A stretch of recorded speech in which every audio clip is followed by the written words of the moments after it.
ተመልከታውን በመቀሌና በአዲስ አበባ መካከል ያለውን የሰሞኑን ፕሮፓጋንዳ በጣም ጥቂት ሰዎች ናቸው የሚሰሙት። አሁን ያለውን የጦርነት ጉሰማ እስከ ኖቬምበር 2020 ድረስ የነበረው የጦርነት ጉሰማ ኮምፔር አድርገው ያን የደመረው የጦርነት ጉሰማ ህዝቡ ሰምቶ ህዝቡ ያጨበጭብለት ነበር። እነጌታቸው ከመቀሌ ጦርነት ሲያውጁ ይጨበጨበ ነበር ትግራይ ውስጥ። እና አብይ ከዚህ ጦርነት ሲያውጁ ሲቀሰቅሱ ህዝብ ያጨበጭብላቸው ነበር። ዛሬ አጨብጫቢ የለም። የጦርነት አጨብጫቢ የጦርነት ፋቲግ ተፈጥሯል ኢትዮጵያ ውስጥ። ጉድ ቲንግ ነው። እኛም መገንባት ያለብን በዚህ ላይ ቢልድ እያደረግን ይሄን ያለብን ማድረግ ያለብን ምንድነው? ይሄ ህዝባችን ውስጥ የገባው ምክንያቱም ህዝብ የጦርነትን ሮማንቲሳይዝ የማድረግ የበለው ጣለው ዘመቻ ምን ያህል ችግር ውስጥ ሞት በየቤቱ ገባ። ድሮ ጦርነት በኤርትራ በረሃ፣ በሐረርጌ በረሃ፣ በኦጋዴን በረሃ ነበረ። ዛሬ ጦርነት በደጋው ጎጃም፣ በደጋው ወለጋ፣ በደጋው ሸዋና አርሲ በመካሄዱ ሞት በየቤቱ ገባ። ታፍኖ መዘረፍ በየቤቱ ገባ። ያ ብቻ አይደለም። የጦርነቱ በኢኮኖሚ ላይ ያመጣው ጫና የኑሮ ውድነቱን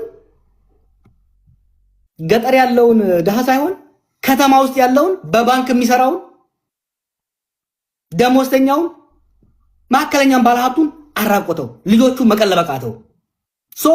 ህዝባችን በአሁኑ ወቅት ጦርነት መስማት አይፈልግም። በዚህ ላይ እየገነባን መሄድ አስፈላጊ ነው ባይ ነኝ። የትንግርቱ ማድረስ አድርጎታል ከአማጽያን ቫይለንስ ጋር ኦነስት እንሆን። አሁን በአማራም በኦሮሚያም ያሉ አማጽያን፣ ትግራይም ያለው ኃይል የዲሲፕሊን እጥረት አለው። አማጽያን ልክ እንደ መንግስት ሰዎችን ይዘርፋሉ፣ ሰዎችን ይገላሉ። የነጻነት ታጋይ ነኝ ብለህ ጭቁን ህዝብን የምትገል ከሆነ የነጻነት ታጋይ ነኝ ብለህ ምስኪን ገበሬን የምትዘርፍ ከሆነ አንተ ዛሬውንም ጨቋኝ ነህ። ስልጣን ከያዝ ከዚህ ይብዝብሃል። ስለዚህ ጥሩ እውነት ነው። በወይሌ ስም ያደራጀው የመንግስት ኃይል ነበር። በፋኖ ኃይል ስም የተደራጀ አለ። እነሱ ላይ ግን ብሌም ማድረግ ብቻውን በቂ አይደለም። አማራ ክልል ውስጥ አፈናዎች አሉ። ኦሮሚያ ክልል ውስጥ አፈናዎች፣ ግድያዎች አሉ። ዘመነ ካሴም ሆኑ መሮ ድሪባ በስራቸው ያለውን ኃይል አደም ማስገዛት መቻል አለባቸው። ይሄ ኃይል የኔ ነው፣ ለሚያጠፋው ጥፋት ኃላፊነት ወስዳለሁ ማለት መቻል አለባቸው። ይሄንን ለኢትዮጵያ ህዝብ ብሎ አይደለም፣ ለኦሮሞ ለአማራ ህዝብ ብሎ አይደለም። የመንግስትን ወታደር በዲሲፕሊን ያልበለጠ አማጺ የትም አይደርስም። ሰው እኮ አማጺ ህዝብ እኮ አማጺን የሚደግፈው ከመንግስት ወታደሮች አፈናና ግድያ ለማምለጥ ነው። አማጺም ልክ እንደ መንግስት ወታደር ሰው የሚገል የሚዘርፍ ከሆነ ከሁለት ዘራፊ ሊመርጥ አይችልም ህዝብ። በሁለት ዘራፊ ውስጥ መካከል በሚደረግ ግብግብ መንግስት ነው የሚያሸንፈው። አክቲቪስቶችም ሆነ ምሁራኑም ሆነ የተቋሚ ኃይሎች በነጻነት ስም በነጻነት ትግል ስም በህዝብ ላይ የሚደረግ ማንኛውም ዘረፋ፣ ግድያ፣ አፈና መቃወም አለብን፣ ማጋለጥ አለብን። ኦሮሚያ ውስጥ አሁን የጀመርነው ነገር አለ። እነ ትንግርቱም ሌሎችም መውሰድ ያለባችሁ የሚጠቅማቸዋል ብዬ የማስበው ኦኤልኤ ሲነሳ ከዛ ተበጣጥሰው ከመንግስት ጋር መንግስት አሁን የሚገርም ነገር ነው የፈጠረው። ወደ መንግስት እጅ የሰጡትን ኃይሎች ጸጉራቸውን ዩኒፎርማቸውን ሳይለውጥ መልሶ አስተማርቷቸዋል። ስለዚህ ዋናው ኦኤልኤ ይሁን የመንግስት ኦኤልኤ ሰው አያውቅም። ተመሳሳይ ልብስ ተመሳሳይ ስታይል ስላላቸው አሁን ያደረግነው ምንድን ነው? አንድ ወረዳ ላይ አንድ ቀበሌ ላይ በኦኤልኤ ስም ዘረፋና ግድያ ሲካሄድ መረጃ ይመጣልናል። ያ መረጃ ሲመጣልን ለዋናው ኦኤልኤ መልእክት እናስተላልፋለን።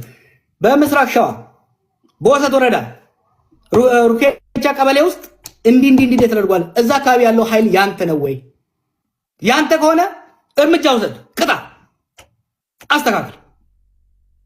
አይ የኔ አይደለም ካለ ህዝባችንን ያ የነጻነት ሰራዊት ሳይሆን የፖለቲካ ኃይል ሳይሆን ተራ ሽፍታ ነው ካልከው ባይዘው አማጺ ሰውን ፋኖንም ወይለንም የሚያባብለው የፖለቲካ ኃይል ስለሆኑ ብቻ ነው። የፖለቲካ ጃኬቱን ካወለከለት ተራ ሽፍታን ህዝቡ ልክ ያስገባዋል። ስለዚህ አማጺያንም ከመንግስት በእጥፍ ድርብ የተሻለ ከመንግስት ወታደር እጥፍ ድርብ የተሻለ ዲሲፕሊን ማሳየት መቻል አለባቸው። ምክንያቱም ህዝባችን